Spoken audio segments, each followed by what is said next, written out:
Bakit ba nagmamadali kayo? Hindi pa nga nagsisimula ang kasiyahan. Masaya rito kapag bagong taon. Ayaw niyo bang makisali? Hindi ako magiging aswang kahit na ikamatay ko pa!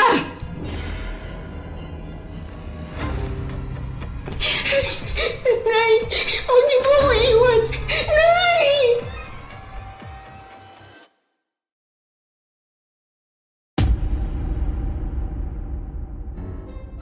Kumusta aking mga mahal na Anatics? Isa pong mapagpalang taon sa ating lahat. Naging makahulugan ang 2025 para sa akin dahil sa channel na ito at malaking bahagi kayong mga walang sawang sumusuporta sa amin at sa mga kwentong binabahagi namin sa inyo. Dalangin ko na mas lalong mapagtibay ang pagsasama natin sa panibagong taong ito at makakaasa kayo na ibibigay din namin ang lahat para mapasaya kayo. At kung bago ka pa lang dito sa aming channel, please don't forget to like, subscribe, and hit the notification bell para palagi kang updated sa tuwing may bago kaming kwentong ilalabas. May bago tayong kwento 3 hanggang 4 na beses sa isang linggo. At ngayon, para sa tampok nating kwento.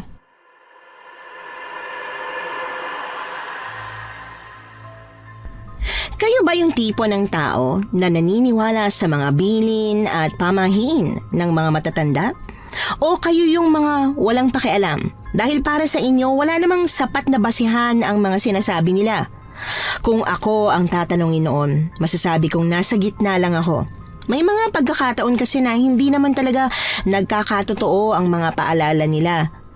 Pero paano kung sa mismong pagkakataong sinuway mo ang isang bilin? Doon pa nagkataong naging totoo ang mga kinatatakutan nila. Magandang araw po, Miss Anne, at sa lahat ng listeners ng inyong channel. Ako nga po pala si Sharon. At ang ikukwento ko po ngayon ay ang mga pangyayaring naganap sa amin sa mismong bisperas ng bagong taon. Ngunit bago ko marating ang gabing yon, nais ko munang ibahagi ang mga pinagdaanan namin ng panganay kong anak. Mga karanasang humubog sa akin bago ko tuluyang nagbagong buhay. Ano ka ba naman, Ray? Umuwi ka na namang lasing. Diyos ko! Ayan mo na. Paminsan-minsan lang naman eh. Minsan? Gano'ng kadalas ang minsan para sa'yo? Ay, Ray, Diyos ko! Linggo-linggo bang birthday ng kumpare mo? Mapipigilan ko ba ang birthday ng anak ni kumpare, ha? Akala ko ba birthday ng kumpare mo? Bakit ngayon birthday naman ng anak niya? Nalito lang ako. Ano ba?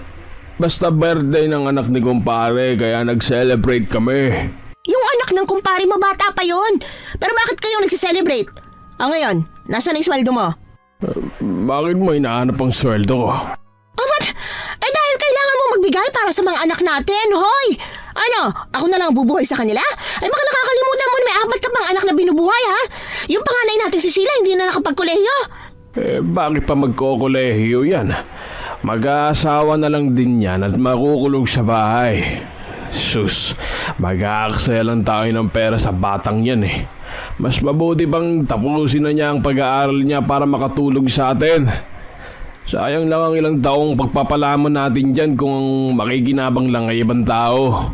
Sira ulo ka pala eh. Obligasyon natin pakainin at pag-aralin yung mga anak natin. Hindi niya utang na loob sa atin yon. Sinong may sabi niyan? Aba, gumagawa ka na lang ng sarili mong desisyon ha. Ay, yan ang katotohanan, Ray. Kahit pagbali-balik na rin mong mundo, tayo ang gumawa sa mga anak natin, kaya obligasyon natin sila. Tama na nga, Sharon. Tama na. Oh, etong pera. Sa'yo na ang lahat ng pera ko. Para lang tumigil lang yung bunganga mo. Bakit ito lang? Hindi ba't may mga overtime ka ng ilang araw?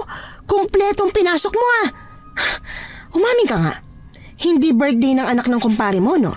Nagpainom ka na naman. Nagyabang ka na naman. Tumigil ka na, Sharon. Gusto ko nang matulog, ha? Sagutin mo muna ako. Gusto mo ng sagot, ha? Etong sagot ko. Hindi ko inasahan na bigla na lang akong sasampalin ni Ray. Halos lumipad ang mukha ko sa lakas ng sampal. Kasunod ng paggapang ng hapdi sa pisngi ko, pati na rin ang lasa ng dugo. Naluha akong bigla. Hindi lang dahil sa sakit, kundi sa matinding sama ng loob. Hindi ka pa rin titigil. Gusto mo pa ng isa, ha? Walang hiya ka talaga. Mas inuuna mo pang anak kaysa sa pamilya mo. Walang babaulin ng mga anak mo sa eskwelahan. Punyetang bibigyan. Hindi ka ba talaga titigil? Dudurugin ko talaga yan. Durugin mo. Sanay naman ako sa mga pananakit mo. Talagang matibay ka. Ito pang isa. Ay, tama na, ano ba? Huwag kang mangialam dito, ha? Anak ka lang. Tama na po. Dumugo na yung labi ni nanay, oh. Kulang pa nga yan, eh. Ayaw tumigil sa kakadakdak. Paano? Inubos na naman ang sweldo sa alak. Nay, hayaan niyo na po si tatay. Hayaan niyo na po siyang matulog. Umaabuso na yung tatay mo eh. Anak-anak siya ng marami. Pagkatapos hindi ako bibigyan ng sapat na pera. Tama na ho, Nay. Magigising po yung mga bata. Tara na po, lumabas na muna po tayo. Hindi na ako nakapagsalita pa nang hatakin ako ni Sheila palabas ng bahay. Kapag siya na talaga ang umawat sa amin ng tatay niya, hindi na ako nakakapalag pa. Pagkalabas namin ng bahay, pinaupo ako ni Sheila sa upuang kahoy at saka hinawakan ang magkabilang balikat ko bago ko tinitigan sa mga mata. Nay, huminga ka po muna ng malalim. Inhale, exhale. Ganyan nga po. Kumalma po kayo. Huwag po kayo magpapadaig sa galit nyo kay tatay at baka atakihin ka na naman ng high blood. Nakakainis naman kasi. Nakakainis yung tatay mo na walang ibang ginawa kundi lumaklak ng alak. Nakakainis pero nagpaanak ka pa ng 5 sa kanya. Una pa lang po, nung sa akin pa lang, alam mo nang nagkamali ka na pero sumigi ka pa rin. Hindi ko ginustong magkaroon ng maraming anak, ano? Lahat ng mga kapatid mo, pinilit lang ako ng tatay mo. Ay sus, pinilit ka nga pero nagpapilit ka naman. Nay, tanggapin mo ng habang buhay ng ganyan si tatay. Ang tao, hindi magbabago hanggat hindi sarili nila mismong kikilos para sa pagbabagong yun. Eh, ano gagawin ko? Ano, titiisin ko na lang siya ng ganyan? Iwanan niyo po. Ako na po nagsasabi, maniwala po kayo sa akin. Kayang-kaya natin pagtulungan buhayan at pagtapusin ang pag-aaral yung mga kapatid ko. Hindi natin kailangan si tatay. Napakadali lang sabihin niyan para sa'yo, Sheila. Pero, ilang beses ko nang gustong iwan yung tatay mo. Pero madalas, sinusundan niya tayo. Nagmamakaawa siya. Naawa ka naman po. Kaya nga ang dami niyong anak eh. Dahil kada mag-aaway at magbabati kayo, nabubuntis ka. Ay, nako na. Sige na. Huwag mo na ipamukha sa akin lahat ng pagkakamali ko. Ang importante, natuto na ako at ilang taon nang hindi nasusundan yung bunsong kapatid mo. Natuto na nga po ba talaga? Natuto na dahil hindi na ako nagpapagalaw sa tatay mo, no? Pero kasama mo pa rin po si tatay. Nandito ka pa rin. Tinitiis mo pa rin ang pananakit niya. Kung hindi pa po ako nagising, siguradong puro basa ka na naman. Gusto mo bang mapatay ka muna ni tatay bago mo siya iwanan? Ka naman magsalita ng ganyan, nak. Hindi ganyan ang tatay mo. Hindi niya kayang patayin ako. Eh paano kung hindi ka sinasadyang mapatay niya? Nasusugatan ka na nga po niya eh. Ay, kung ganun lang kadali, Sheila. Hindi madali ang maging broken family, ha? Ang liliit pa ng mga kapatid mo. Eh paano sila? Hahanapin niya lang tatay niyo. Kahit gano'n pa siya kasamang asawa, hindi naman siya ganun kasama sa inyo bilang tatay niya, hindi ba? Hindi po ba? Eh, narinig ko po lahat ng mga sinabi niya sa inyo kanina. Anak. Tama na po, Nay. Huwag niyo na po ipagtanggol si tatay. Basta, pag-isipan niyo pong mabuti yung mga sinabi ko. Mukhang tulog na po si tatay. Sige na po, pumasok na po tayo sa loob at matulog na rin tayo. Hindi ko na nasagot pa ang sinabi ni Sheila. Tumayo na ako at sabay na kaming pumasok sa loob ng bahay. Napabuntong hininga ako. Sa totoo lang, natutuwa ako na may anak akong malaki na at natutulungan na ako. Pero may mga pagkakataon na tulad nito na mas marunong na siyang manermon kaysa sa akin. Madalas na natatamemi ako sa mga sinasabi niya. Nasasaktan ako. Pero anong magagawa ko? Totoo naman ang lahat ng yon. Hindi ko kayang kontrahin siya dahil ayoko rin na ipagtanggol ang mali naman talaga. Kinabukasan, maaga akong gumising. Tuwing umaga, bilang ina, madalas na nangangarag talaga ako para asikasuhin silang lahat. Mula sa pagluluto, paghahanda ng lamesa at pag-aasikaso ng mga anak ko para sa pagpasok sa eskwelahan. Pero ngayong umaga, nagising akong maayos na ang lahat. Maliban sa kape ni Ray na ako rin ang gumagawa. Sharon! Hoy! Nasaan ang kape ko? Bakit wala? Ha? Wala pa. Nagising kasi akong nakahanda ng lahat kaya... Bilisan mong ipagtimpla ko. At kailangan ko nang umalis. Malilate na ako sa trabaho. Teka, ito na. Hindi po kayo magtitimpla ng kape ni tatay. O sige, ikaw na magtimpla, Sheila. Hindi rin po ako, kundi kayo. Ikaw mismo, tay. Ano ka mo? At bakit ako magtitimpla ng kape ko? Trabaho ng nanay mo yun bilang asawa. Kung trabaho ni nanay na ipagtimpla kayo ng kape, trabaho niyo naman po na magbigay ng sapat na pera kay nanay para sa pamilya natin. Pero hindi niyo po magawa ng maayos yun. Kailangan pa niyang magpalat ng buto para lang madagdagan ng perang pumapasok sa bahay natin. Ginagawa niya nga niyang trabaho niyo bilang isang haligi ng tahanan, ginagawa niya pa rin pati gawain dito sa bahay. Kung gusto niyo po pala nahati kayo sa perang ipapasok sa bahay, edi sana maghati rin po kayo ng gawaing bahay. Ba't bastos kang bata ka? Sino nagturo sa'yo na maging ganyan kabastos, ha? Hindi po ako bastos, nagsasabi lang ako ng totoo. Wala kang pakialam sa kung anumang sitwasyon namin ng nanay mo. Buwisit. Makaalis na nga. Nawawalan ako ng ganang mag-almusal. Hinampas ni Ray ang lamesa pagkatapos ay tumayo. Halatang galit na galit siya pero nagtitimpi lang sa harap ng mga bata. Dumiretso siya palabas ng bahay, bitbit ang mga gamit niya sa trabaho. Pinanood pa namin siyang dire-diretsyong naglakad palabas ng gate hanggang sa tuluyan na siyang mawala.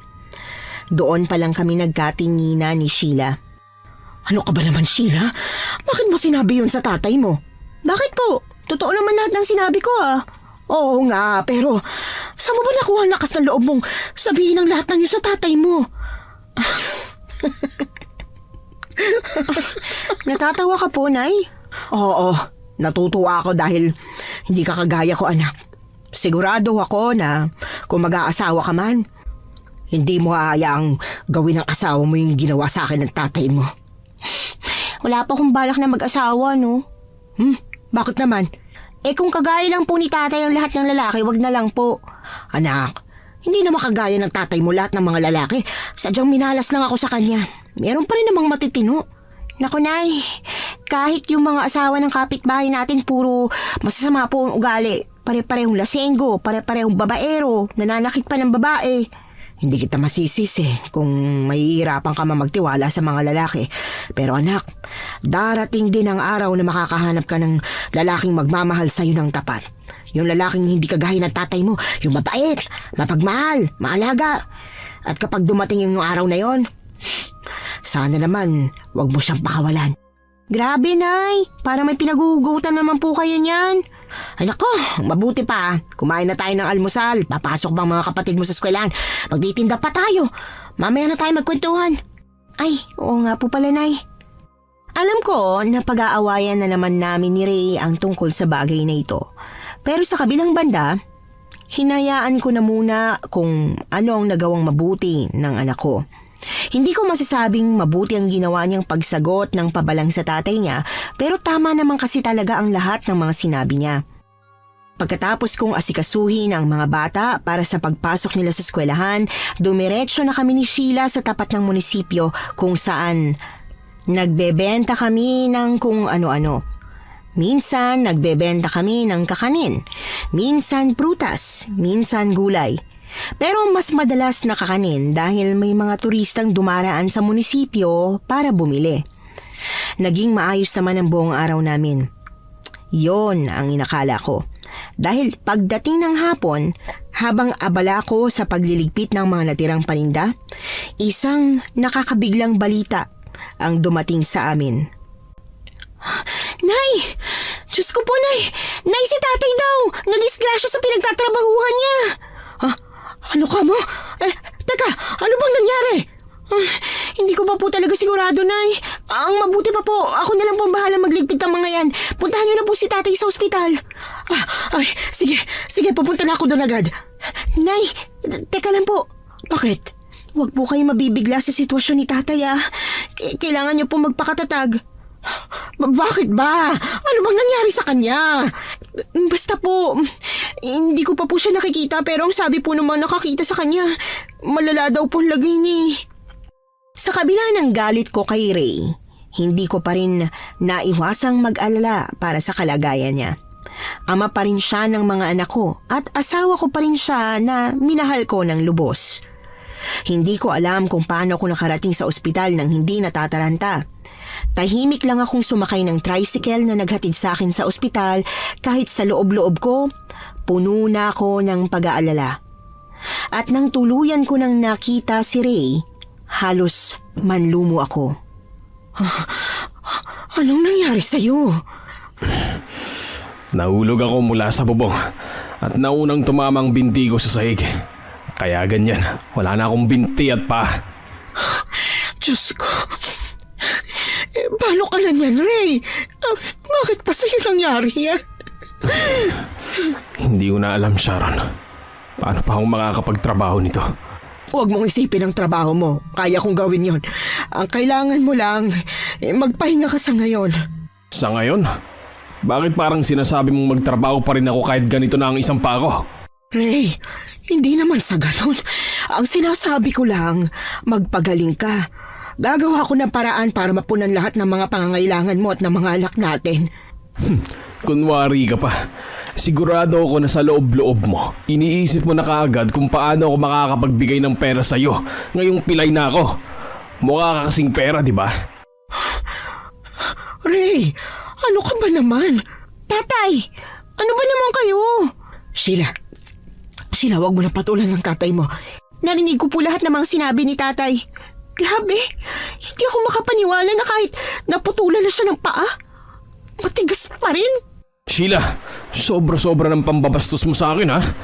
Baka nakakalimutan mong tatay mo pa rin ako. Kayo nga pong tatay ko, pero binabastos niyo pong nanay ko. Hindi niyo po alam kung gaano nag-aalala sa inyo si nanay. Kung dahil lang po sa perang dahilan kung bakit siya nakikisama sa inyo, sa tingin niyo po ba talaga pagtsatsagaan kayo ni nanay? Mukhang pera naman talaga yung nanay mo eh. Mukhang pera, pero hindi nga po kayo makaabot ng kahit 1,000 sa kanya sa loob ng 1 linggo. Aba, kulang po 200 sa aming 5 magkakapatid. Mahiya naman po kayo. Ba't sumusobra ka na yata, ha? Halika dito at masasampal na kita. Subukan niyo po. Sa susunod, yung kamay niyo naman po mapuputol dahil sa kasamaan ng ugali niyo.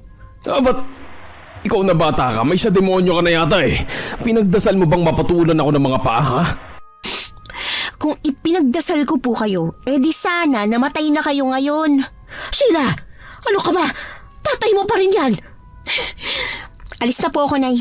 Magpakaalipin po kayo dyan sa asawa niyong walang kwenta. Sheila! Halika dito! Hindi mo dapat ako binabastos ng ganito! Halika dito! Simula ng matinding pag-aaway nilang dalawa, talagang hindi na dinalaw ni Sheila ang tatay niya sa ospital.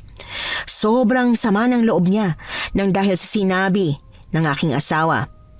Sa loob ng 1 buwan na confine si Ray at talagang lumobo ng husto ang bill namin sa ospital. Kinailangan kong magdoble kayod, maging si Sheila ay ganoon din kahit na masama ang loob niya sa kanyang ama. Hanggang sa tuluyan nang makauwi si Ray ng bahay. Mano po, Nay? Akin na po yung mga gamit niyo. Ilalagay ko na po sa kwarto. Kaawaan ka, anak. Eto, pasensya ka na, medyo mabigat. Ayos lang po, Nay. Sa akin, hindi ka magmamano. Bastos ka talagang bata ka. Ray, hayaan mo na yung bata. Hindi pa rin ba yan tumitino? Hindi ba sabi mo nakausap mo na yan?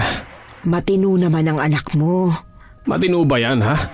Matino para sa iyo ang sumagot-sagot sa magulang? Pag-aawayan na naman ba natin to, Ray? Oo na. Basta wag niya lang akong babastusin ng gusto. Paano pala yan? Noche buena na pala mamaya. Ni wala man lang tayong handa. Wala akong nakitang kahit na ano sa lamesa. Ang totoo kasi niyan, Wala po tayong pang Noche Buena dahil binayad namin ang lahat ng ipon namin sa ospital. Ano? Hindi pwedeng wala tayong handa ngayong Pasko. Bakit hindi muna kayo umutang?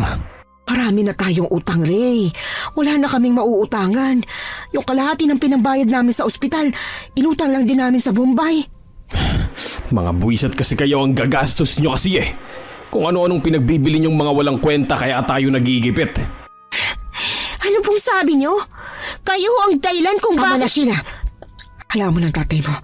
Ray, hayaan mo na at bibili na lang ako ng pampansit. May pera pa naman ako dito. Pansit lang? Wala man ng hamon o fried chicken? Ray, pakiusap naman. Huwag ka nang maghanap ng kung ano-ano dahil kulang ang pera natin. Ay, buwisit. Akala ko pa naman magiging maganda na ang Pasko dahil nakauwi na ako. Napakawalang hiya talaga. Anong sabi mo, Sheila? Wala. Walang sinabi ang anak mo. Sheila, etong pambili ng pampansit. Pagkasyahin mo na lang, anak, ha? Sige ho, nakakaya naman kasi kung wala po tayong handa.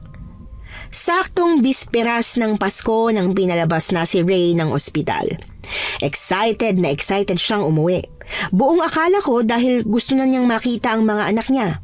Pero hindi. Excited pala siyang umuwi dahil magyayaya siyang makipag-inuman sa mga barkada at kumpare niya. At talagang sinagad niya ako. Sa harap ng mga kainuman niya, pinilit niyang bigyan ko siya ng pera. Gusto kong magalit, pero iniisip ko na lang na Pasko naman kaya hinayaan ko na siya. Kinabukasan, ang problema namin ay wala na kaming makain. Sinigawan niya ako at minura-mura, kaya pinagtanggol na naman ako ni Sheila. Sa totoo lang, hiyang-hiya na ako sa anak ko dahil hindi ko kayang ipagtanggol ang sarili ko. Pasensya ka na. Pasensya ka na talaga, naka. Naubos ang puhunan natin. Hindi ko kasi dapat pinagbigyan ng tatay mo eh. Wala naman na pong magagawa na eh. Nangyari na. Pero dahil sa nangyari, hindi na po ako papayag na ikaw ang hahawak ng budget pati puhunan natin sa paninda. Ha? Bakit naman, nak? Dahil ako na po maghahawak ng budget. Nang sa ganon, hindi ka na mapipilit ni tatay na mabigay ng pera sa kanya dahil wala ka ng pera. Di ba parang sobra naman yon, Sheila? Hindi po sobra yun, Nay. Ngayong wala ng trabaho si tatay, ang kailangan na lang niya pagkain at saka tirahan. Di niya kailangan ng alak tsaka sigarilyo. Wala na nga siyang trabaho, magbibisyo pa siya. Di ba parang kawawa naman ang tatay mo niyan? Hindi po kawawa yun. Ikaw po ang kawawa. Hanggang kailan niyo po ba yun hindi makikita, Nay? Pasensya ka na, naka. Na parang ikaw pang mas may edad kesa sa ating dalawa. Huwag po kayo manghingi ng tawad sa akin, Nay. Dahil wala naman kayong kasalanan eh. Siya nga po pala, Nay. Sa bagong taon, magtitinda pala tayo ng prutas, diba? Mas mabuti po yatang ilako natin para naman mas marami tayong mabenta. Mabuti nga yun. Damihan natin ng prutas. Magbenta na rin kaya tayo ng kakanin tulad ng bibingkang latik o kaya biko. Pwede rin po. Para makabawi naman po tayo. Hanggang dun sa dulong baryo ng Kapis, magtitinda po tayo. Ay nako, wag yun nagsubukan pa. Oh, Lola Gingging, bibili po ba kayo? Oo, pagbilan mo ako nitong ampalaya, 3 itlog at 2 kamatis. Sige po. Eto po, Lola. Tungkol dun sa binabalak niyong pagpunta dun sa dulong baryo ng probinsya natin mas mabuting wag nyo nang gawin. Bakit naman po? Mas mabuting marami kaming mabenta sa bagong taon, La.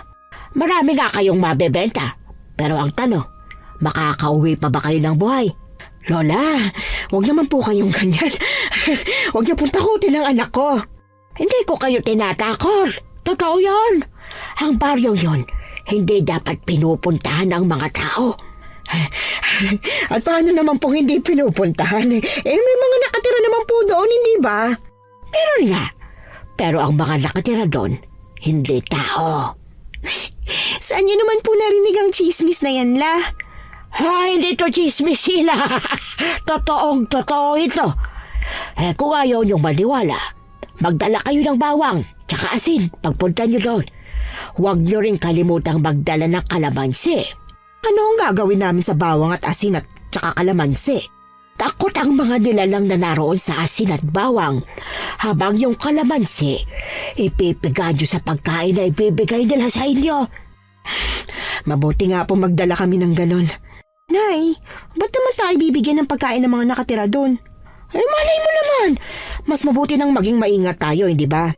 Dapat nga, hindi na kayo magpunta ron eh. O siya, basta hindi ako nagkulang sa paalala sa inyo ha. Halis na ako at magluluto pa ako ng ulam eh. Mabuti pa nga po. Aray ko, Nay! Ano ka ba naman, Sheila? Pati ba naman si Lola Gingging? Bakit po? Wala naman ako sinabing masama ah. Basta po, tutuloy tayo sa pagbebenta ng mga prutas sa bagong taon ah. Oo, syempre naman. At kailangan natin ng pera. Pero kailangan natin sundin din yung payo ng Lola Gingging. Ano po yun? Yung magdala ng bawang tsaka asin, pati na rin po ng kalamansi? Oo, dahil naniniwala ako sa mga matatanda eh. Ha? Naniniwala po kayo dun? Kung nasa panganib po tayo, ano namang magagawa ng mga yun? Dapat itak yung dali natin eh. Sige, para sigurado, di magdala na rin tayo ng itak. Ewan ko po sa inyo, Nay. Kung ano po sa tingin niyo dapat gawin, di sige po. Wala pong problema sa akin. Alam ko naman na ang mga kabataan hindi talaga naniniwala sa mga pinaniniwalaan ng matatanda. Pero ako, naniniwala ako doon. Oo, hindi lahat ng paniniwala nila ay tama. Pero may pagkakataong tumatama rin talaga. Hindi naman masamang maniwala na lang kesa pagsisihan sa huli. Kaya sinunod ko pa rin yon. Isang araw bago bisperas ng bagong taon, nagtabi-tabi na kami ng pampuhunan. Kailangan namin ng mas malaki-laking puhunan dahil may okasyon. Sayang din kasi ang kikitain kung konti lang ang paninda namin. Sheila, sa tingin mo ba sapat na ang puhunan natin yan? Opo, Nay. Sapat na po to. Siguradong malaki nang mauuwi natin. Malaking bawas din ito sa utang natin. Kaya nga. Ay, sana talaga maubos ang paninda natin, ano? Gusto ko pa rin talagang mabawasan ang mga utang natin. Ang hirap makatulog kapag may ganito kalaking utang. Sinabi niyo pa po, Nay. Gusto ko pa naman sana mag-ipon. Bakit? Ano namang pinag-iipunan mo? Gusto ko po makabili ng sariling lupa, pati bahay, para naman hindi na tayo nangungupahan. Taas naman ang pangarap mo, nak. Mukhang matagal bago yan makuha. Alam ko pong matagal, pero sigurado ako na kahit matagal man, makukuha pa rin kapag pinagsikapan. Ay, galing talaga ng anak ko. Alam mo, nak, hindi ko alam kung saan mo naman ang pagiging matibay ang loob mo. Siguro kasi nakita ko po kung gaano kahirap ang buhay natin. Nay, nakita ko po lahat ng paghihirap at pagkakamali niyo sa buhay. At gusto ko po na itama yun. Sa pamamagitan ko, gusto ko pong putulin na yung mga mali at itama ang mga yun. Sa lahat ng pagkakamali ko, nak, alam kong ikaw ang pinakatama. Tama na hindi ko tinuloy na ipalaglag ka. Ano pong ibig niyo sabihin, Nay? Ang totoo niyan, naghiwalay na talaga kami ng tatay mo nung nasa sinapupunan pa kita. Di ko talaga gusto ang tatay mo kasi nga lasenggo.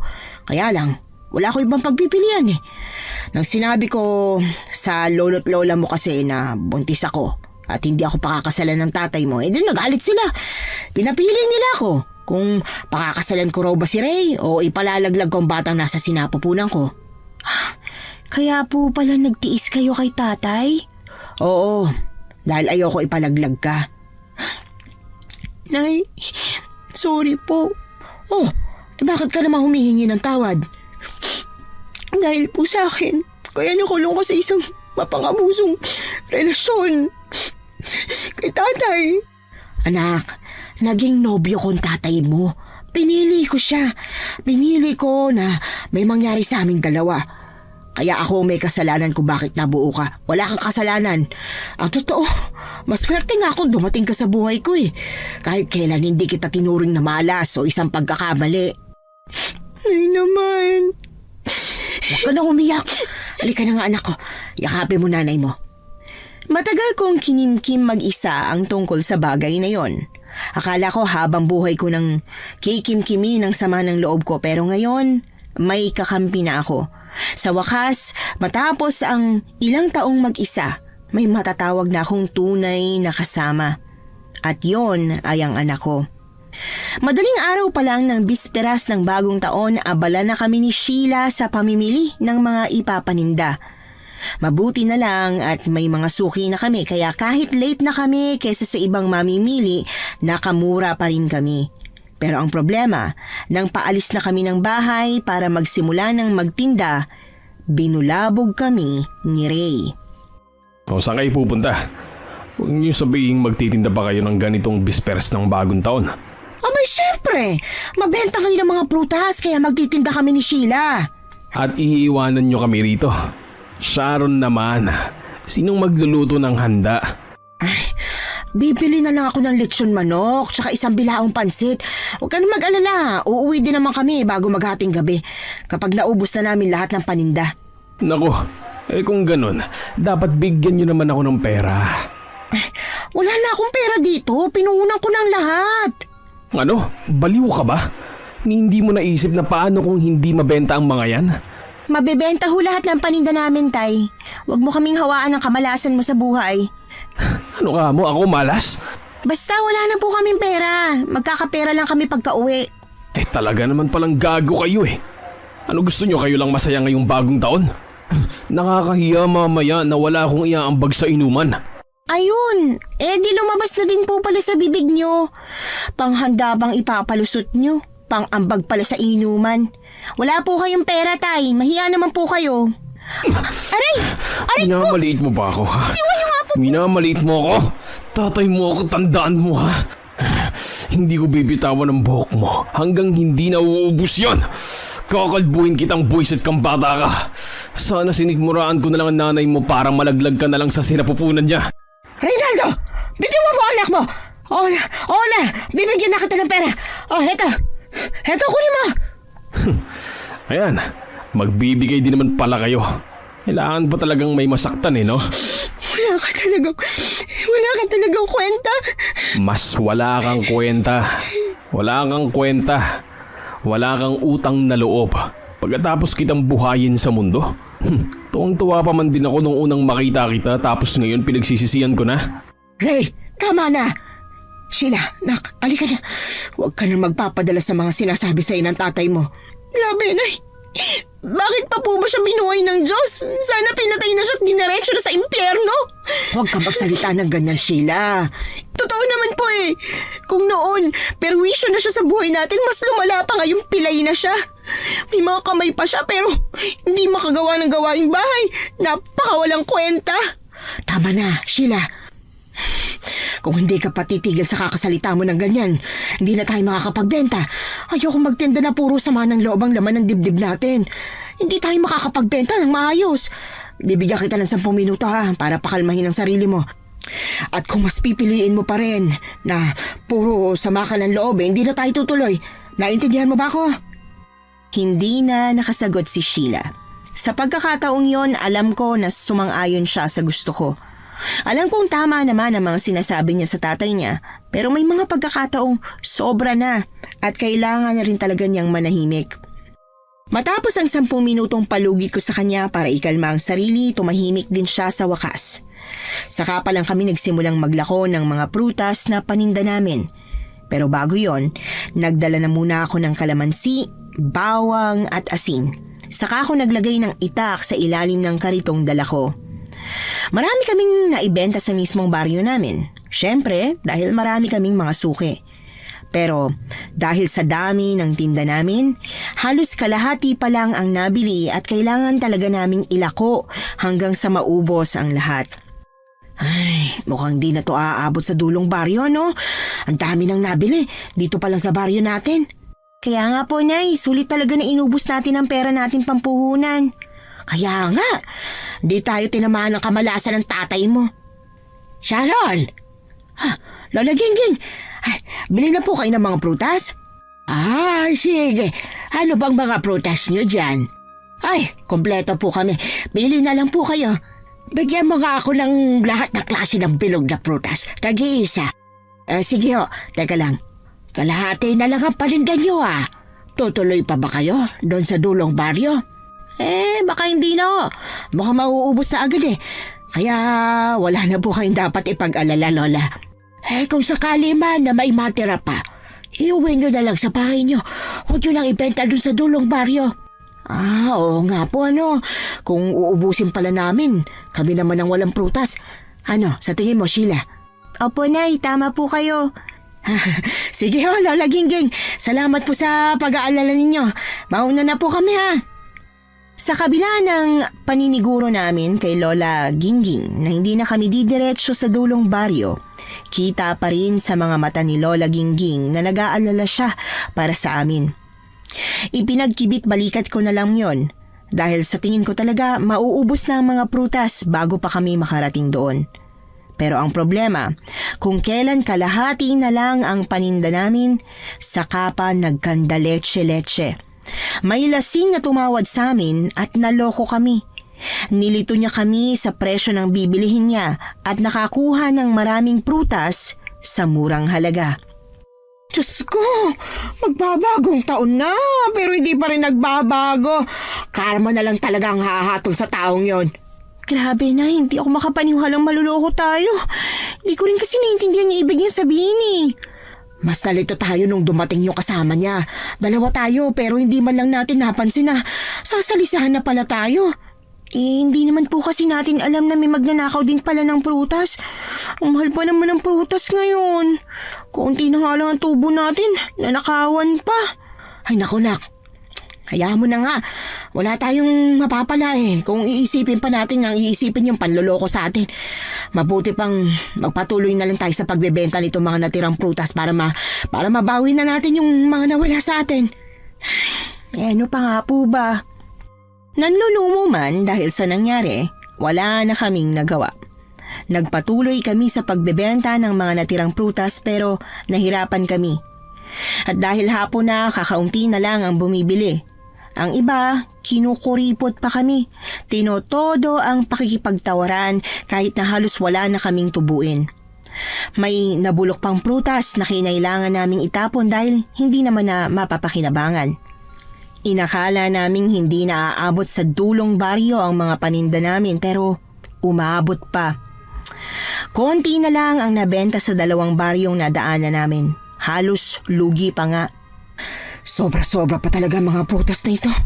Kung iuuwi na natin ito, sigurado masisira lang dahil hindi natin kayang ubusin. Kaya nga po, Nay, mas mabuting tumuloy po tayo sa pagbebenta dun sa dulong baryo. Malapit naman na tayo.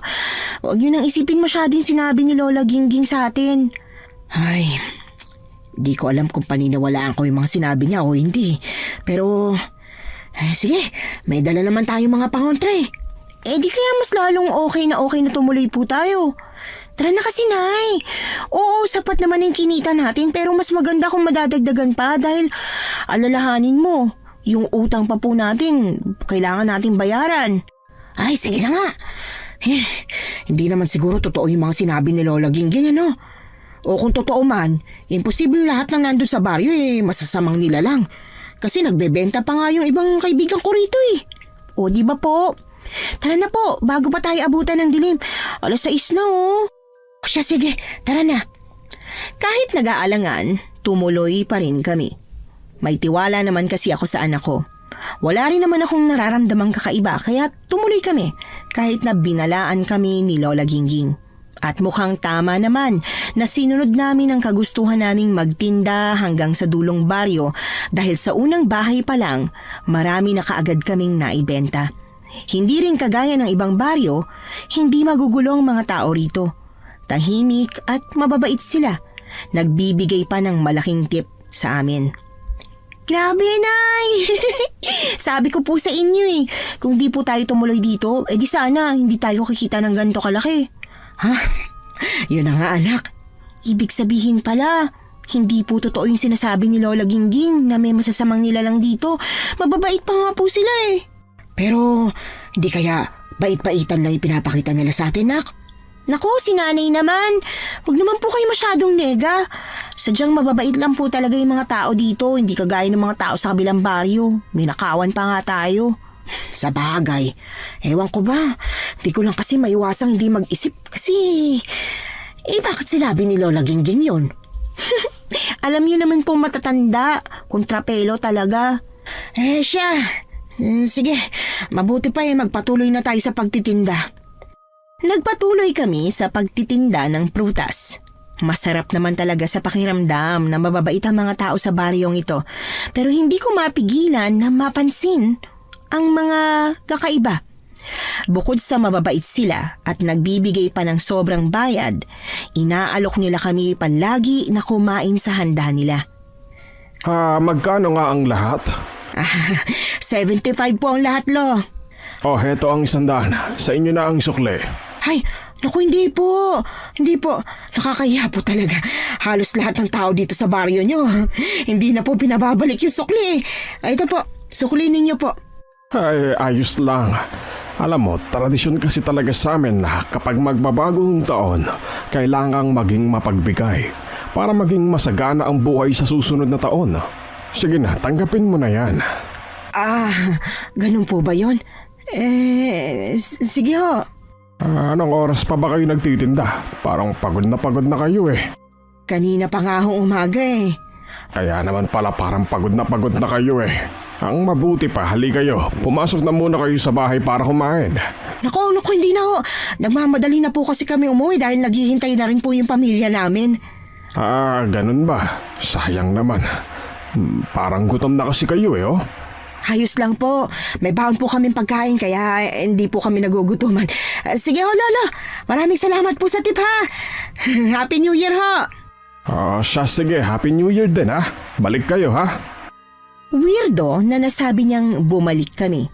Sa tingin ko kasi kung babalik man kami sa baryong ito, baka sa susunod na taon pa.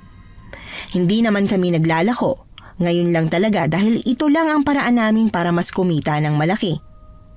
Ilang lakad pa nakarating na kami sa dulo ng baryo. Katulad ng ibang napagbentahan namin, hindi na rin niya kinuha ang sukli. May konti pang natirang prutas pero wala na kaming balak na ibenta pa dahil sa amin na yon. Kaya nilagay na nga ni Sheila sa plastic ang huling mga prutas. Nay, sobra pa sa inaasahan kong kitang nakuha natin oh. Kaya nga, kung minalas tayo doon sa kabilang baryo, sinuwerte naman tayo dito. O di ba po, Nay? Kung sumunod tayo kay Lola Gingging, edi sana hindi tayo kumita ng ganito. Di naman kasi totoo yung mga sabi-sabing ganyan. Ay, ano ka ba naman, Sheila? Siguro nagkataon lang na nagkamali siya ngayon. Pero hindi ibig sabihin na mali sila palagi, ano? Ang importante po ngayon, ligtas tayo, Nay. Tara na po, uwi na po tayo. Makakapamili pa kaya tayo ng kahit tagi-isang damit para sa mga bata? Nung Pasko kasi, wala tayong naibigay sa kanila. Meron pa po yan sa Tiangge kung bibilisan natin. 8:00 na rin po kasi ng gabi. Ano pang inaintay natin? Tara na! Pero Nay, napansin niyo po ba? Ang alin? Parang sobrang tahimik ko. Hindi ganito katahimik ang magbabagong taon. Napansin ko nga rin eh. Pero siguro may ibang tradisyon lang sila talaga. Sa bagay. Tama po kayo, Nay. Pasado 8:00 na ng gabi nang magsimula kaming maglakad palabas ng baryo para makauwi na sa amin. Katakataka talagang tahimik ang paligid na para bang hindi magme-medya noche ang mga tao ngayong bisperas ng bagong taon. Pero kahit na ganon, inisip na lang namin na baka may kakaibang tradisyon ang mga tao rito. Na baka tahimik lang nilang sasalubungin ang bagong taon. Sa kalagitnaan ng paglalakad namin, natigilan kami nang sa gitna ng daan, nakita naming nakaupuron yung lolo na pinagbentahan din namin ng prutas. Noong una, hindi pa namin alam kung anong ginagawa niya ron. Pero nang lalapitan ko na sana siya para malaman kung anong nangyayari, nabigla ako nang makita kong may isang babaeng nakahandusay sa lupa. Lolo, ano pong nangyari sa kanya? Nag-angat ito ng tingin. At laking gulat ko nang makitang puno ng dugo ang kanyang mga kamay habang ang kanyang mga mata ay tila nabigla nang makita ako. Itong dalaga, nakita kong sugatan at walang malay. Baka pwede niyo akong tulungan na gamutin siya. Pero Lo, hindi po ba dapat sa ospital natin siya dalhin? Kung sa ospital natin siya dadalhin, malamang na hindi na siya aabutan ng hating gabi. Kailangan kong paampatin ang pagdurugo ng tiyan niya. Ano po ba talagang nangyari sa kanya? Hindi ko alam. Basta't nakita ko lang siya na nakahandusay na dyan. Teka, dito po natin siya isakay sa karito namin para mabilis tayo makarating sa bahay ninyo. Mabuti pa nga. Halika na at tulungan mo akong buhatin siya. Dahil medyo nahihirapan na si Lolo sa pagbubuhat, si Sheila na ang tumulong sa akin. Nahirapan kaming dalawa, lalo pa at medyo may kabigatan yung babae. Pero nagawa pa rin namin siyang isakay sa kariton. Pagkatapos, tinulak na namin yon papunta sa bahay ni Lolo. Pagkarating, may tumulong na lalaki at babae sa amin. Mga apo raw ni Lolo Timo, yon ang pangalan niya. Sa may mahabang upuan, doon nila hiniga yung babae. Nako, mukhang malaki pong sugat niya sa tiyan na. Ano po kaya talagang nangyari sa kanya, no? Kadalasan sa mga ganito, natatamaan ng mga paputok. Paputok? Pero sa tiyan tumama? Kahit saan-saan kasi tumatama ang paputok, lalo na kung naihagis lang o tumalsik. Ito nga ang dahilan kung bakit hindi na kami gumagamit ng paputok tuwing bagong taon. Kaya pala sobrang tahimik sa baryo nyo. Kanina pa po kami nagtataka eh. Ilang beses nang may napahamak dahil sa mga pangpaingay na yan. Kaya mas pinili namin ang katahimikan. O Nay, wag na po kayo mag-alala. Tradisyon nga po talaga nila yun dito. Kaya nga, syempre hindi ko maiwasang mag-isip dahil hindi naman ito karaniwan. Dahil ba sa usap-usapan na maraming masasamang nilalang sa baryo namin? Naku, opo. May kapitbahay po kasi kaming matanda na nakapagsabi niyan. Kaya alalang-alala po si nanay. Pero napatunayan naman po namin na mababait yung mga tao rito dahil sa buong pagtitinda namin. Wala kami na-inkwentrong masama ugali. Saan po ba kasi talaga nanggaling yung haka-haka nila tungkol dito sa baryo ninyo?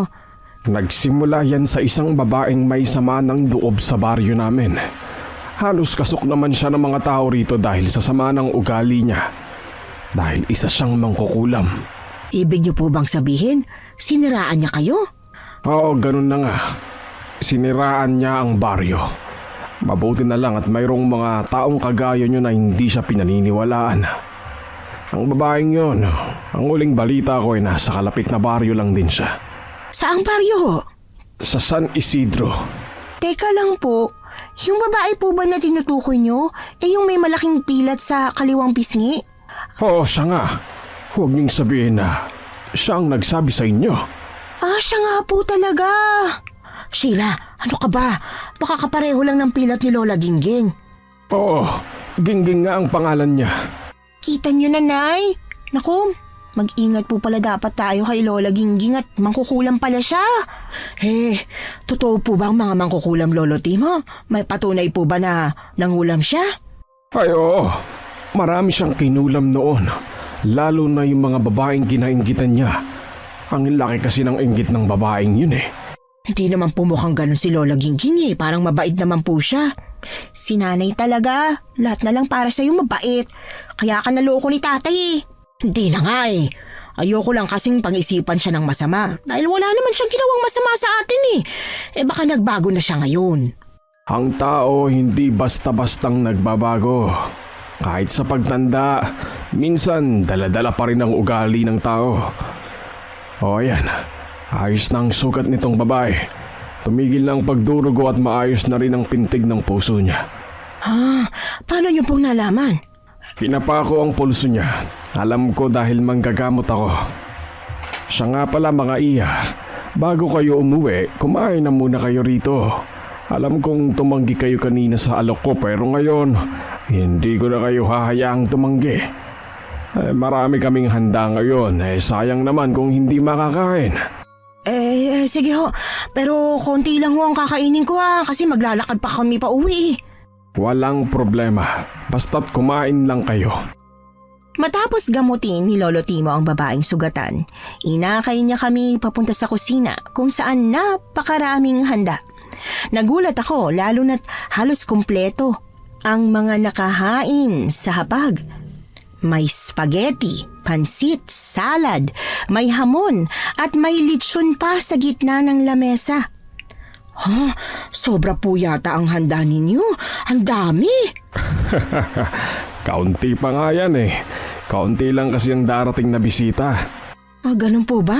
Naku, baka nga mapanis kung hindi makakain ano. Kung gusto nyo, magbaon pa kayo pa uwi. May mga anak ka pa ba bukod dito kay Sheila? May 4 pa po akong anak at yung asawa ko nandun sa bahay. O edi tamang-tama. Magbaon kayo para hindi masayang ang mga yan. Tamang-tama po, Nay. Sigurado matutuwa yung mga bata pag nakita nilang may lechon. Naku, nakakaya naman kung yung lechon ang babaunin natin. Nako Sharon, ayos lang yan. Walang problema. Kunin nyo ang gusto nyong iuwi. Okay naman daw po pala, Nay eh. Pwede na po ba kaming kumain, Lo? Kasi medyo nagugutom na po talaga ako. Oo naman, siyempre.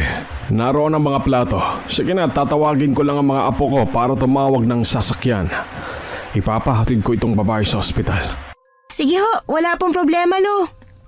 Pagkaalis ni Lolo Timo, nagmamadaling kumuha ng plato si Sheila. Inabot niya yon sa akin at saka siya nagsimulang kumuha ng mga pagkaing nakahanda. Alam kong gutom na siya. Kita ko yon sa mga mata niya. Ganon din naman ako pero ewan ko ba? Iba pa rin talaga ang kutob ko. Parang kahit na mabait si Lolo Timo sa amin, parang may hindi pa rin talaga tama. Habang abala si Sheila sa pagkain, ako naman ay nakatingin lang sa mga handa. Hindi ko alam kung hindi lang ba ako makapagdesisyon kung alin ang kakainin o dahil ba talagang nag-aalangan akong kumain. Oh, Nay, ba't di pa po kayo kumakain? Ang sasarap po ng luto nila, oh. Teka lang anak, hindi ko pa alam kung anong uunahin kong kainin eh. Unahin niyo po itong spaghetti, Nay. Ang sarap po ng pagkakaluto nila. Ay talaga? O sige, eto na ang uunahin ko. Nay, kung naiiya po kayo, pigilan niyo na po. Mabait si Lolo Timo eh. Nakakaya din naman tumanggi. Di naman ako nahihiya. Di kumain na po kayo. Ito na nga, kakain na ako. Excited ka naman masyado eh. Opo, excited na po talaga ako lalo na't gusto kong matikman din ng mga kapatid kong mga to. Napangiti ako ron. Kahit kailan talaga nakakatuwa si Sheila. Hindi siya makasariling bata. Palagi niyang iniisip ang pamilya niya, lalong-lalo na ang mga kapatid niya. Sa kabila ng hirap, mabuti ang puso ng anak ko. Tulad ng suwestyon ni Sheila, pinili ko ang spaghetti. Pagkakuha ko noon, naupo na ako sa upuan pero may naramdaman akong bilog sa bulsa ng suot kong bestida. Nagtatakang kinuha ko ang naroon at nakita ang nag-iisang kalamansi. Saka ko naalala ang sinabi ni Lola Gingging na gumamit ng kalamansi kung may magbibigay man ng pagkain. Pinagdalawang isip ko pa yon ng mabuti. Hanggang sa nagkibit balikat ako at tinusok ng tinidor ang kalamansi. Hindi ko alam kung anong pumasok sa isip ko pero pinigaan ko ng kalamansi ang spaghetti na hindi naman dapat. Naghintay ako ng ilang segundo pero walang nangyari.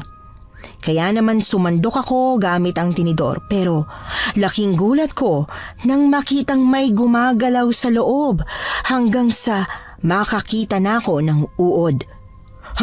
Hala, Diyos ko po. Bakit po, Nay? Ano po nangyayari? May uod. Diyos ko po, mabaging langit. Nang mag-angat ako ng tingin, mas lalo pa akong napasigaw sa takot nang makita kung ano ang nakahanda sa mesa. Ang kaninang masasarap na pagkain ay napalitan ng mga nakakadiring uod, itim na sabaw at kung ano-ano pang nakakadiring pagkain. Pero ang mas nakakabigla ay yung lechon. Dahil hindi yon lechong baboy kundi lechong tao. Mapapasigaw na sana ako sa labis na takot pero pinilit kong pigilan ang sarili ko, lalo na't nasa harapan ko si Sheila na walang kamalay-malay sa kung anong kinakain niya. Nay, ano pong nangyayari? Anak, umuwi na tayo. Halika na. Pero hindi pa po kayo nakakakain, Nay. Tsaka, Di po ba ang bastos kung aalis na lang tayo ngayon? Kailangan na nating umalis hindi na tayo dapat magpaalam. Ipapaliwanag ko sa iyo lahat mamaya pagkarating natin sa bahay. Pero Nay, magpapaon pa po tayo ng handa, di ba? Wala tayong iuuwi kahit na isa dyan.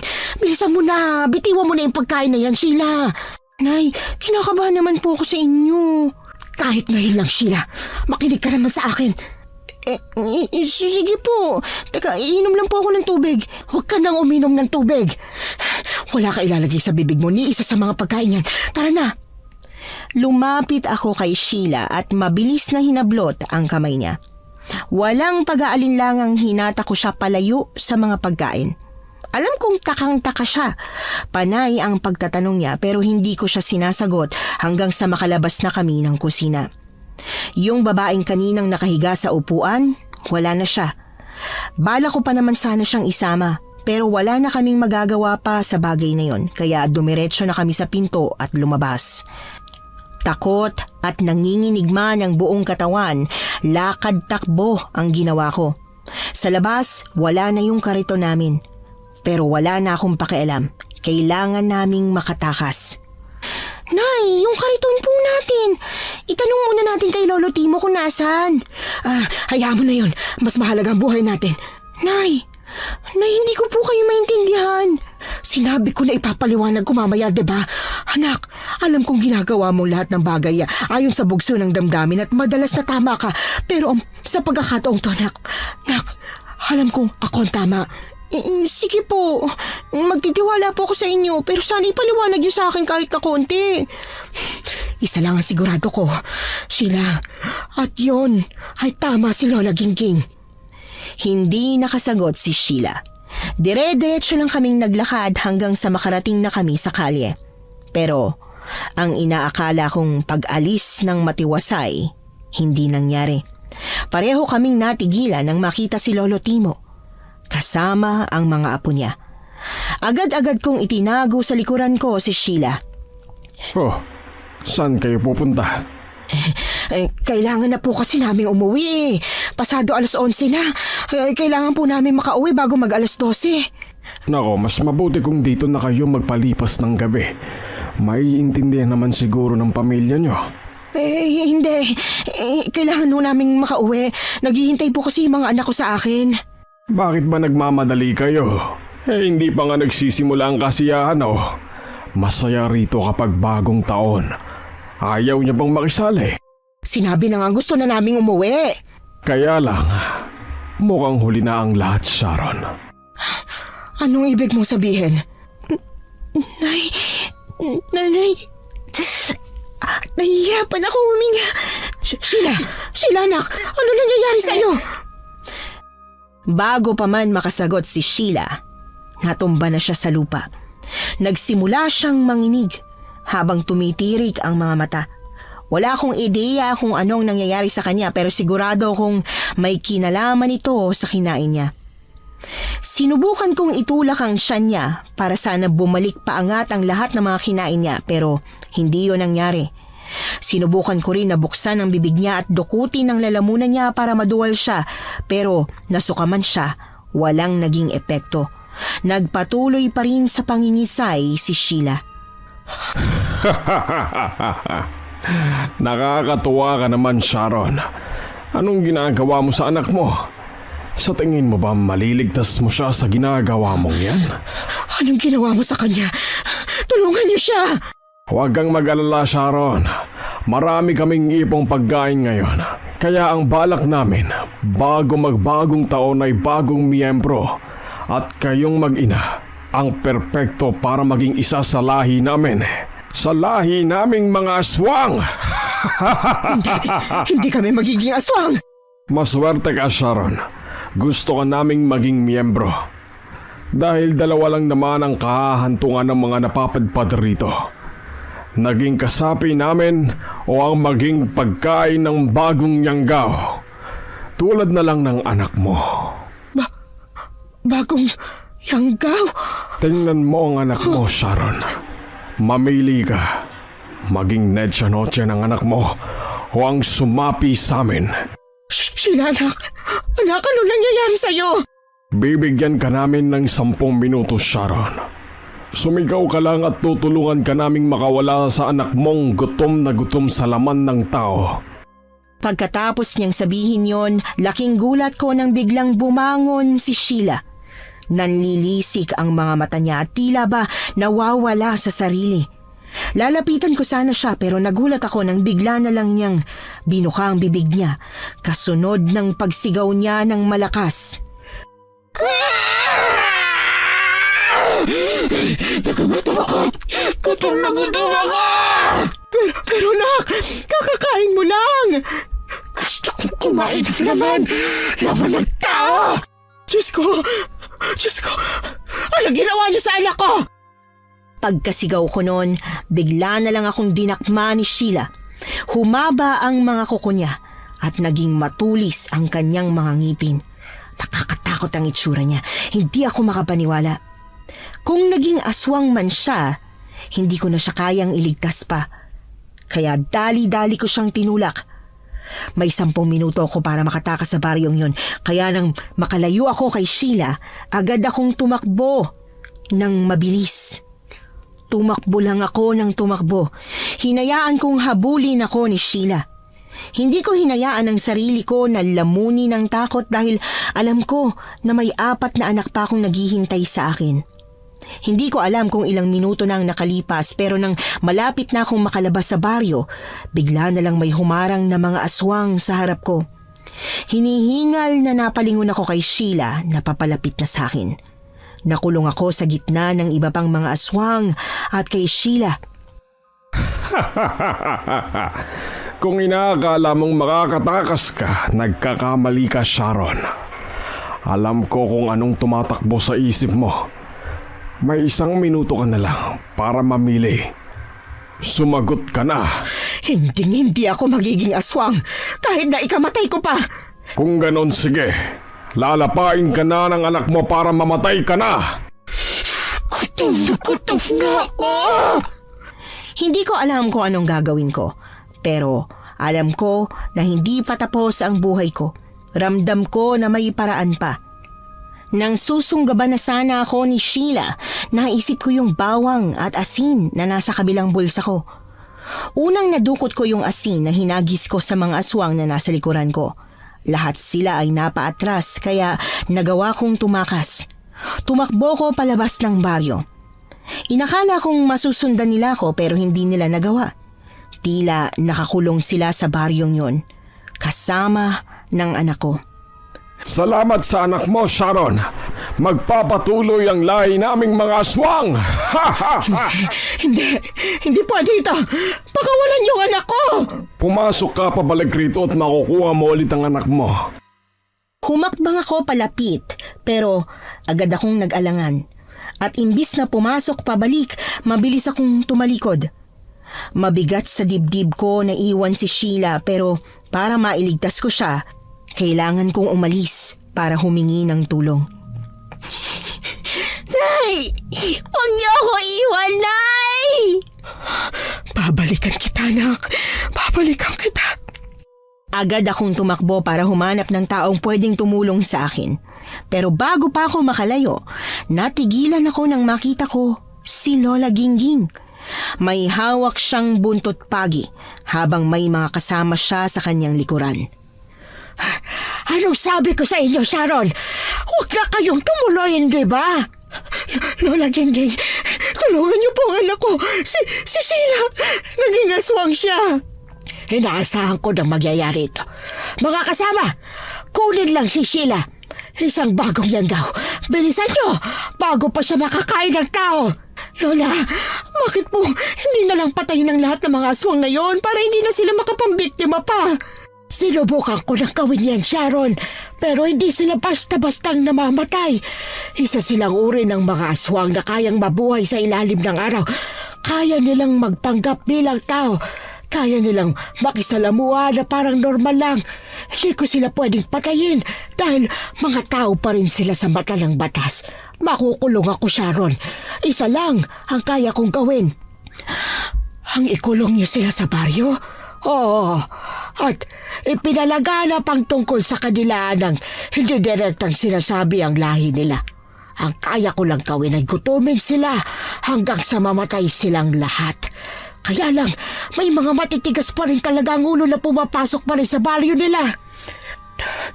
Tulad namin ng anak ko. Tulad ninyo. Pero gano'n naman talaga. Hindi lahat naniniwala sa ganito dahil akala nila isang malaking kalokohan lang. Pasensya na ho kayo, Lola Gingging. Sa kagustuhan namin kumita ng malaki, nagawa naming suwayin ang bilin ninyo. Wala na yon, Sharon.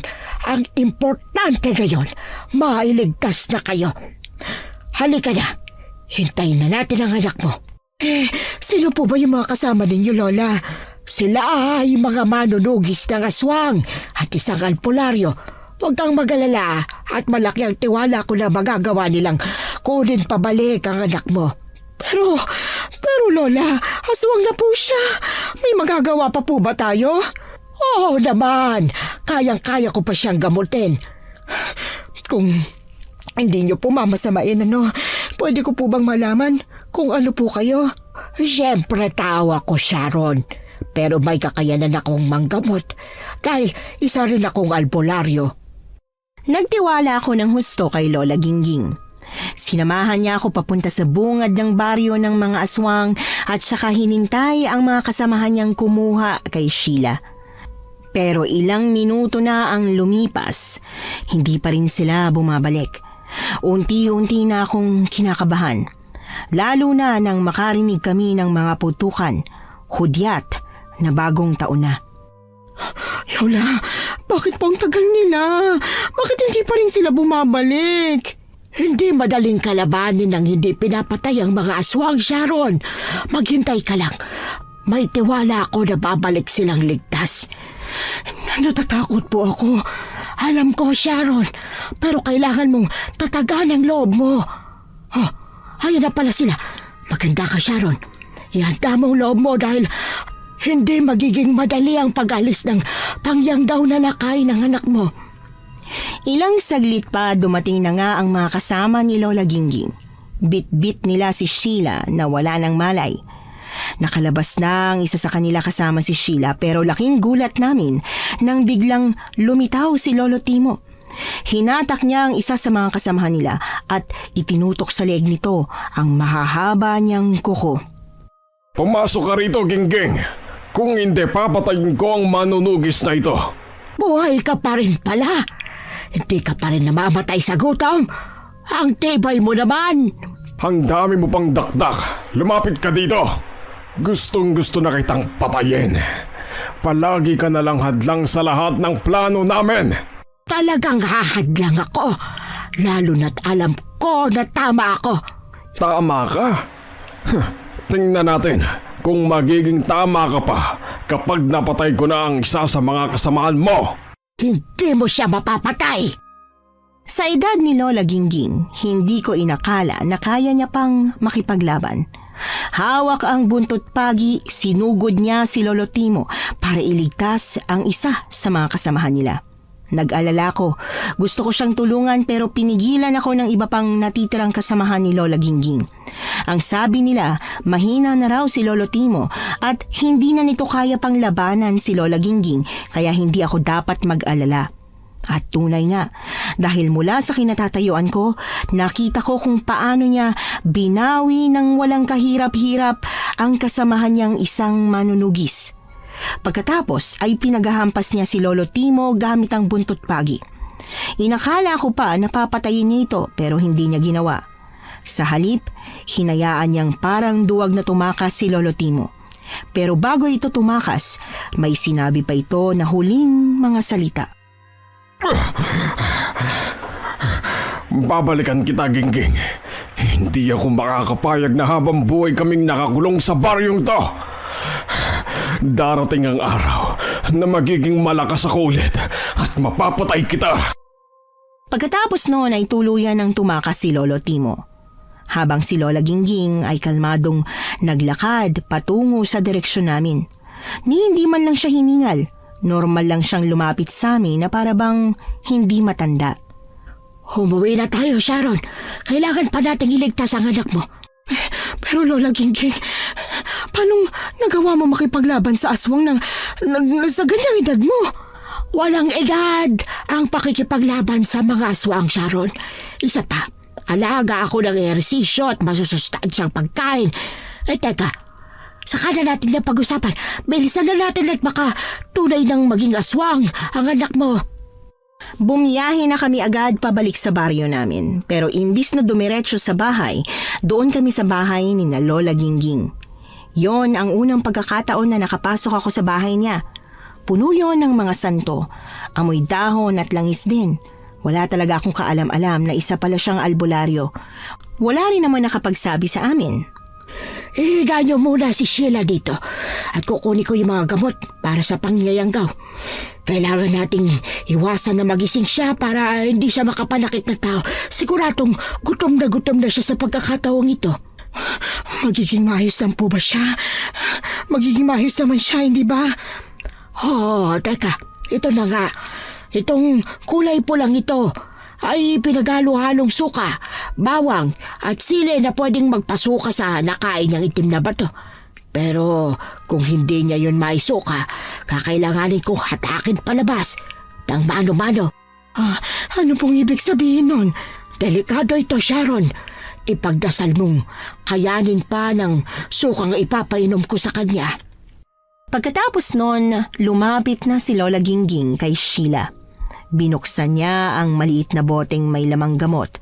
Pagkatapos ay inutusan niya akong ibuka ang bibig ni Sheila para maipainom na ito sa kanya. Ilang saglit lang pagkatapos nitong mainom ang gamot, nag-utos si Lola Gingging na kumuha ng batsa sa banyo. Mabuti na lang at mabilis kumilos sa mga kasamahan niya dahil ilang saglit lang, sumuka na ng sumuka si Sheila. Napakabaho ng inilabas niya, amoy imbornal. Pero higit sa mabahong amoy, mas nakakadiri ang itsura nito. May mga uod, kulay itim na tubig, mga laman loob na hindi na halos makilala.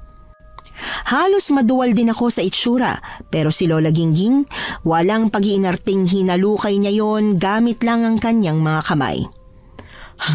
Hinahanap niyo po ba yung itim na bato? Yun ang hinahanap ko pero di ko makita. Wala akong makapa. Kung ganun, kailangan pong gawin yung delikadong paraan. Ganun na nga. Pwedeng may matamaan akong mga organ sa loob ng katawan niya. Kaya bibigyan kita ng pagkakataong mag-isip. Kung papayag ka ba o hindi, kayang gamutin ng mga doktor ang ganito, hindi ba po? Sigurado yan, Sharon. Kung ganun, sige po. Alam ko pong iingatan niyo po yung anak ko at hindi niyo basta-bastang tatamaan yung mga laman loob niya. May tiwala po ako sa inyo, Lola. Gawin niyo pong makakaya niyo para mapagaling niyo lang siya. Kapag nabuhay ang anak ko, sisiguraduhin ko ibibigay ko sa kanyang buhay na gusto niya. At anong buhay yon, Sharon? Ang buhay na malayo sa tatay niyang nagpapahirap sa aming lahat. Kung ganon, sisimulan ko na. Kumuha siya ng langis. Pagkatapos ay inangat niya ang damit ni Sheila hanggang sa may dibdib. Hindi na ako nagtanong. Malaki ang tiwala kong magagawa ni Lola Gingging ang dapat niyang gawin para mailigtas ang anak ko. Naglagay siya ng langis sa kanyang mga pala at pagkatapos ay pinagkiskis niya yon at sinimulang kapain ang tiyan ni Sheila. Ilang saglit pa may nakapa na siya. Kaya sinimulan na niyang hilutin pataas ang bagay na yon. Dahan-dahan, puno ng pag-iingat. Ilang beses umubo si Sheila, ubong may kasamang dugo. Nag-alala ko roon pero ang sabi ni Lola Gingging, ayos lang yon. Natural na umubo siya ng dugo dahil may mga natatamaan siyang laman. Hanggang sa makarating na ang kamay ni Lola Gingging sa leeg ni Sheila. Nakita ko kung paano siya pagpawisan, tila nahihirapan. Pero bago pa niya maiangat ang kamay niya, nagising si Sheila at mabilis na napaupo. Pagkaubo niya, tumalsik ang maliit at kulay itim na bato na nasa lo ng kasamahan ni Lola Gingging. Ay, salamat sa Diyos. Salamat at nagising ka sa tamang oras, Sheila. Nangyari, Nay, Anak ko! Anak ko! Akala ko hindi na kita makikita ulit na buhay. Nay, bakit po kayo umiiyak? Teka, nasan po ba tayo? Bakit wala po kong alala? Ipapaliwanag ko na lang sa'yo lahat, ha? Magpahinga ka na muna. Ang importante ngayon, ligtas ka. Lola Gingging. Lola, maraming salamat po, sa lahat ng tulong ninyo. Kung hindi po dahil sa inyo, malamang wala ng anak ko. Maligayang bagong taon, Sharon. Naway, may natutunan ka, ha? Sa nangyari sa inyo ng anak mo. Hindi kami pinayagan ni Lola Gingging na umuwi kaagad dahil kailangan daw muna niyang obserbahan si Sheila para masiguradong ayos lang siya. Hindi rin muna ako umuwi. Pwede ko namang sunduin na lang ang mga anak ko kinabukasan. Gusto ko rin muna kasing alagaan si Sheila. Dahil sa totoo lang, ang panganay ko ang may pinakakaunting panahon na naalagaan ko ng husto. Bilang panganay, palaging ang mga sumunod sa kanya ang inuuna ko. Kaya ngayon gusto kong iparamdam sa kanya na nag-aalala rin ako at mahal na mahal ko rin siya. Kinabukasan maaga pa lang ay umuwi na kami. Inakala kong may mga nag-aalalang sasalubong sa amin pero hindi ganon ang nangyari. Mga buwisit kayo. Saan kayo galing, ha? Magdamag kaming naghintay sa inyong magina. Para kaming mga kawawang wala man ng kahanda-handa sa medianoche. Tinanong mo kami kung saan kami nanggaling. Hindi mo man lang ba tatanungin kung ayos lang kami? Diretsahin mo na lang ako, Sharon. Galing ka sa lalaki mo, no? May batinda-tinda pa kayong nalalaman. Nasaan ang benta nyo, ha? Wala naman, di ba? Hindi mo inaalala ang mga anak natin. Muntik na kaming mamatay, Reynaldo. Ngayon, wala ka pa rin bang pakialam, ha? Buhay pa naman kayo, di ba? Nasaan na ang kinita nyo sa pagtitinda ng prutas? Wala na, Ray. Nahulog na habang nasa bingit kami ng kamatayan. Tama na. Muntik na kaming mamatay. Muntik nang mamatay ang anak natin pero ang inaalala mo pa rin ay yung pera. Bakit? Para may pang-inom ka? Abay malamang. Bagong taon nag-aaway tayo dahil sa katangahan mo. Imbis na nagsasaya at nagpapakalango ako sa alak. Puwisat na buhay. Nilibre na nga lang ako ni kumpare kagabi. Kung hindi pa nagbigay ng pansit ang kapitbahay, wala pang nakain ng mga anak mo. Wala ka talagang kwentang ina. Wala akong kwentang ina? Pwes, lumayas ka rito! Ano ka mo? Lumayas ka rito. Sheila, kunin mo lahat ng mga gamit ng tatay mo. Huwag kang magtitira ng kahit isang gamit. Palalayasin na natin ang tatay mo rito. At sino ka para palayasin ako, ha? Ako ang padre de pamilya rito. Ikaw ngang padre de pamilya. Pero ako ang nagpapalamon sa'yo. Ako ang bumubuhay sa pamilyang ito. Napakayabang mo naman. Nawalan lang ako ng isang paa at hindi na nakapagtrabaho ng ilang buwan. Pakiramdam mo ikaw na ang bumuhay ng ilang taon sa mga anak natin. Hindi ko na kailangan pa magpaliwanag, Ray. Umalis ka na! Bakit? Kung wala ako sa tingin mo, kakayanin mo, ha? Mas kaya ko! Kayang-kaya kong itaguyod ang mga bata nang wala ka. Sige, mayabang ka na pala, ha? Kung gano'n naaalis talaga ako. Huwag mo ko nga hanapin para magmakaawa na hindi mo kayang buhayin ng mga anak natin. Ay, salamat naman kung ganon. Umalis ka na! Bagong taon, bagong buhay. Yon ang nasa isip ko habang nasa kalagitnaan ng pag-aagaw buhay, si Sheila. Pinangako ko sa sarili ko na hindi na niya ako makikita ulit na mahina. Kaya pinalayas ko si Ray. Hindi ko alam kung saan siya tumira ng isang buwan pero naging payapa kami sa loob ng mga araw na yon. Nakakapanibagong wala akong kaaway pero masasabi kong naging mas maayos ang mga bata simula nung umalis siya. Buong akala ko ayos ng lahat pero pagkatapos ng 2 buwan, muling bumalik si Ray. Abala ako sa pagluluto ng ulam nang marinig kong may kumatok sa pinto. Si Sheila ang nagbukas nun, kasunod ng boses ng bisitang hindi namin inasahan. Sheila, anak ko. Nandiyan na ba ang nanay mo? Wala po dito si nanay, umalis siya.